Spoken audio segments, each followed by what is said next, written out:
Days after the NCT bill was passed in the Rajya Sabha, of course, after the Lok Sabha, there's a strong resistance and opposition coming in from Delhi's elected ruling government, that of the Aam Aadmi Party. The Aam Aadmi Party has to say that perhaps this is yet another attempt by the Modi government to snatch the rights of a democratically elected government just to ensure that they can keep ruling the national capital through backdoors as they have been doing in several other states where they have lost the elections. And to talk more on this, who better than to have Deputy Chief Minister Manish Sisodia with us. Sir, thank you for speaking to Times Now. You have made some very strong statements saying काम नहीं करने दे रहे हैं, जल रहे हैं वगैरह वगैरह. Sir, what is the base of it? Because उनका एक अलग स्टैंड है, आपका एक अलग स्टैंड है. We all know what the stands are, but the bill stands passed in the Rajya Sabha now. First reaction to that. Modi ji ये bill लेकर आए हैं. मोदी जी की सरकार जो है ये बिल लेकर आई है कि दिल्ली में चुनी हुई सरकार अब सरकार नहीं होगी, लेफ्टिनेंट गवर्नर सरकार होंगे. उस बिल में साफ साफ लिखा हुआ है. ये बिल लाने की जरूरत क्यों पड़ी? संविधान में तो साफ साफ लिखा हुआ है कि police, public land, public order और लैंड, इन तीन मामलों को छोड़ के बाकी सारे मामलों में चुनी हुई सरकार सरकार होगी और विधानसभा में उसके कानून बनाए जाएंगे. अब अचानक मोदी जी को लग रहा है कि ये जो अरविंद केजरीवाल जी जो दिल्ली के चुने हुए मुख्यमंत्री हैं, इनकी लोकप्रियता बढ़ती जा रही है. जिस राज्य में वो 15 साल मुख्यमंत्री रहे, उस राज्य की जनता भी अब केजरीवाल मॉडल की ओर देख रही है. उसको मोदी मॉडल समझ नहीं आ रहा. बोले मोदी मॉडल में हमारा कुछ हुआ ही नहीं, अब उनको केजरीवाल मॉडल समझ में आ रहा है. तो वो इससे घबरा गए. मोदी जी को अचानक ये असुरक्षा हुई है, भारतीय जनता पार्टी को अचानक ये असुरक्षा हुई है कि अगर अरविंद केजरीवाल जी की लोकप्रियता इसी तरह बढ़ती रही और पूरे देश में ये माहौल बनने लगा कि काम करने वाला मुख्यमंत्री तो यही है, अरविंद केजरीवाल जी काम करते हैं, ये लोग केवल जुमले देते हैं, तो इससे घबरा के कहीं ना कहीं ये अटेम्प्ट किया गया है कि केजरीवाल जी को काम करने से रोक दिया जाए. केजरीवाल जी जो काम कर रहे हैं उसकी जगह एलजी को पावर दे दी जाए ताकि केजरीवाल जी काम ही ना कर पाए. ये अटेम्प्ट इस दिशा में. सर, जब हम भाजपा के कुछ एमपी से, मैं भी जब पार्लियामेंट के अंदर था, जब मैं भी पूछ रहा था और काफ़ी सारे पत्रकारों ने जब पूछा तो वो कह रहे जी नहीं, ये लोग ऐसे ही बस हल्ला कर रहे हैं, ऐसा तो कुछ हमने लिखा ही नहीं. वो जो चीफ मिनिस्टर है वो तो चीफ मिनिस्टर है.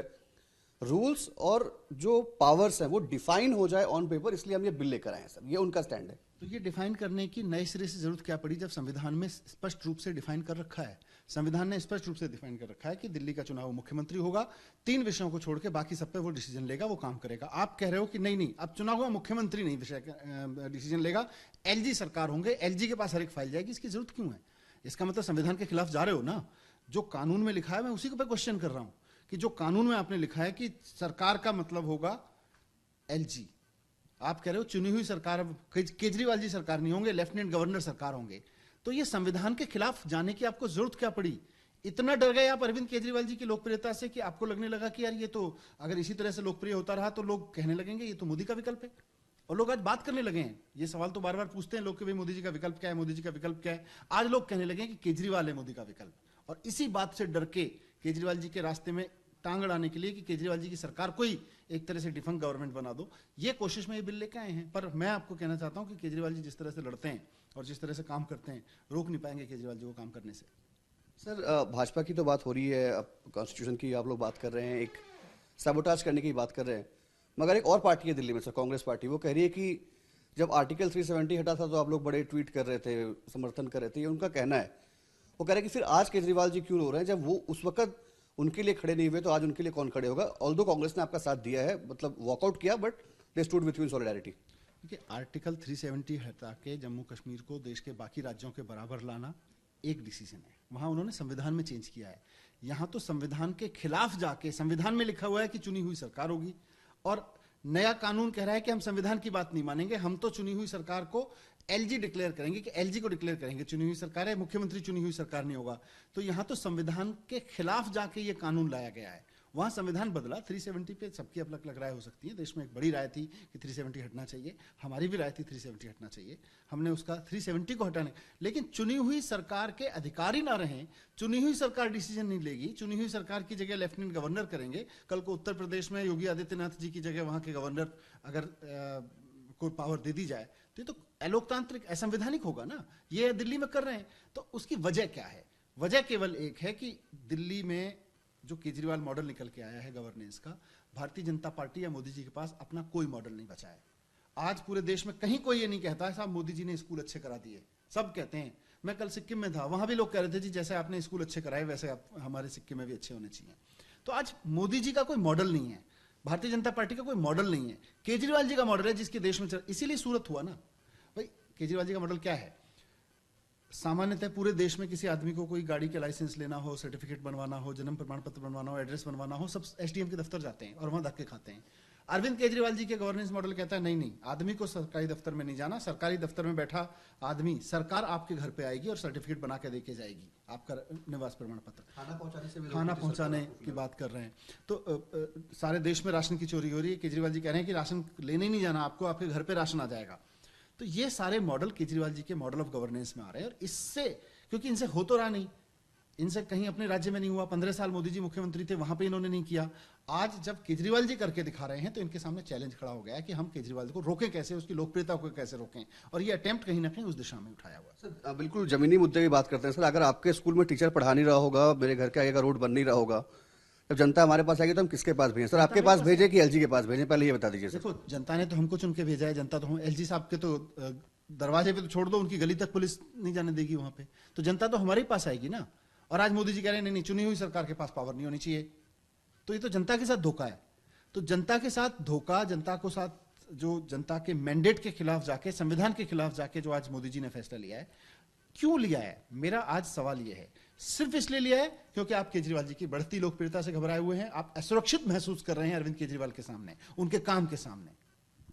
सर जिस तरह से बातें हो रही हैं, अब इसकी आगे का वे फॉरवर्ड क्या है सर? क्या लड़ाई कैसे लड़ी जाएगी? एक लीगल रिकोर्स है आपके पास, मगर सर बात है जनता के काम की। अगर जनता का काम नहीं होगा, आप लोग कर नहीं पाएंगे, तो फिर आप डिलीवर कैसे करेंगे सर? और इसकी लड़ाई कैसे लड़ी जाएगी आगे? देखिए, लड़ाई तो वैसी लड़ी जाएगी जैसे 2018 से पहले लड़ी गई थी। 2018 से पहले इन्होंने भी असंवैधानिक तरीके से एलजी को पावर देने की कोशिश की थी, हर चीज में टांग अड़ाने की कोशिश की थी, हम उसीलिए कोर्ट गए थे। 2018 में संविधान पीठ ने, सुप्रीम कोर्ट की संविधान पीठ ने संविधान की व्याख्या करके कहा था कि नहीं, दिल्ली में चुनी हुई सरकार ही सरकार होगी। अब ये संविधान के खिलाफ और संविधान पीठ के, सुप्रीम कोर्ट के फैसले के खिलाफ गए हैं, उसके खिलाफ कानून बनाया है। तो हम लीगल ऑप्शंस भी तलाश रहे हैं, लेकिन काम तो नहीं रुकने देंगे। सर क्या सुप्रीम कोर्ट जाना एक आपका ऑप्शन है? बिकॉज बातें हो रही हैं कि शायद सरकार और अपोजिशन के कुछ नेताओं ने बोला है कि हम सब मिलकर सुप्रीम कोर्ट जाएंगे। सुप्रीम कोर्ट में जाने का ऑप्शन भी हम तलाश रहे हैं, लीगल एक्सपर्ट्स जैसे हमें एडवाइस करेंगे, क्योंकि वो एक एक चीज़ को इस पर पढ़ रहे हैं। पर असली जवाब तो जनता देगी, और जो जनता ने देना शुरू कर दिया है, सूरत की जनता ने दिया है कि 15 साल में मोदी जी का जो मॉडल था उसकी कहीं बात नहीं है आज वहाँ पे। वो कह रहे हैं कि नहीं साहब, हमें भी बिजली चाहिए, हमें भी पानी चाहिए, हमें भी अच्छे स्कूल चाहिए, हमें भी अच्छे अस्पताल चाहिए, हमें भी घर में राशन चाहिए, हमें भी महिलाओं के लिए फ्री बस चाहिए। अगर 5 साल में केजरीवाल कर सकते हैं तो 15-15, 20-20 साल में भारतीय जनता पार्टी ने क्यों नहीं किया? लगता है पहला मौका अगले साल ही मिलने वाला है सर। 2022 में एमसीडी के फुल फ्लेज्ड चुनाव होने वाले हैं। आपका भी प्रदर्शन बहुत अच्छा था अभी बाई इलेक्शन एमसीडी के चुनाव में भी होगा, बाकी राज्यों के चुनाव में भी होगा। इसकी मतलब इन्होंने संविधान को तोड़ा है, इन्होंने संविधान के खिलाफ जाके एक कानून बनाया है, तो संविधान से छेड़छाड़ की है, तो संविधान से छेड़छाड़ का जवाब भी जनता देगी। सर इस पर तो हम बात कर रहे हैं। बहुत इंपॉर्टेंट सवाल ये भी है सर कि आई एम श्योर आप भी बहुत कंसर्न है, कोरोना के केसेस सर वापस से दिल्ली में बढ़ रहे हैं सर। कल 1500 से ऊपर केसेस आ गए थे। कैसी हमारी तैयारी है सर? आपकी सरकार की तैयारी कैसी है, और क्या हम डरने वाले केस में आ गए हम लोग?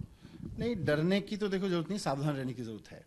अब उसमें डर भी थोड़ा सा मिश्रण रहता है जब सावधान रहने की मैं बात करता हूँ, पर घबराए नहीं। सरकार के मेडिकल इक्विपमेंट्स, मेडिकल अरेंजमेंट्स पूरी तरह से तैयार हैं। कहीं भी किसी को कोई दिक्कत हो रही है तो सरकार की तरफ से, जब हमने 60 हजार केसेस वाला दौर बहुत सक्सेसफुली निकाला है, तो अभी तो उतना चुनौती नहीं है, पर सावधान तो रहने की जरूरत है। और वैक्सीन अब 1 अप्रैल से शुरू हो जाएगी, मैं भी लगवाने जाऊंगा। 45 साल से ऊपर और 60 साल के बीच के लिए भी अब 1 अप्रैल से वैक्सीन खुल जाएगी। तो इधर उधर की किसी अफवाह पे ना जाए वैक्सीन को लेकर। मैंने भी सुना 4-5 इधर उधर की बातें करते हैं लोग।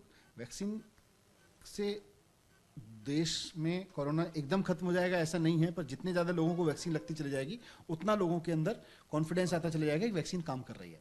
सर अंतिम सवाल की, क्या अब ये मान लिया जाए कि ये जो एनसीडी बिल को पास किया गया है वो आपको रोकने के लिए और केजरीवाल जी के बढ़ती पॉपुलैरिटी को देखने के लिए किया गया है सर? बिल्कुल, मोदी जी की इंटेंशन ही ये है। मोदी जी देश के प्रधानमंत्री हैं, देश के प्रधानमंत्री को तो ये चाहिए कि अगर कहीं कोई राज्य में मुख्यमंत्री अच्छा काम कर रहा है तो उसको बढ़ावा दें, क्योंकि वो देश, मैंने कल भी कहा था कि प्रधानमंत्री तो देश के लिए पिता के समान होता है, और सारे राज्य के जो मुख्यमंत्री हैं वो किसी भी पार्टी के हों, उनके बच्चे के समान होते हैं। तो जब एक बच्चा अच्छा काम कर रहा हो तो दूसरे बच्चे को भी कहा जाए भाई तुम भी ऐसा करो, लेकिन जो अच्छा कर रहा है उसको प्रमोट करें, उसको ये ना कहें कि तुम तो मुख्यमंत्री नहीं हो, तुम तो सरकारी नहीं हो।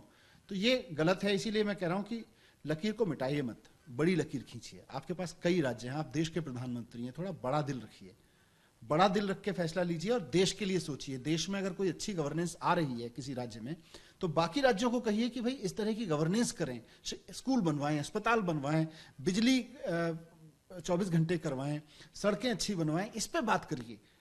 चुनी हुई सरकार को सरकार नहीं रहने देंगे क्योंकि हम प्रधानमंत्री हैं, हमारे पास बहुमत है संसद में, संविधान में चाहे जो लिखा हो हम संसद में कानून बना के रोक देंगे, तो ये तो असंवैधानिक है। ये क्यों कर रहे हो?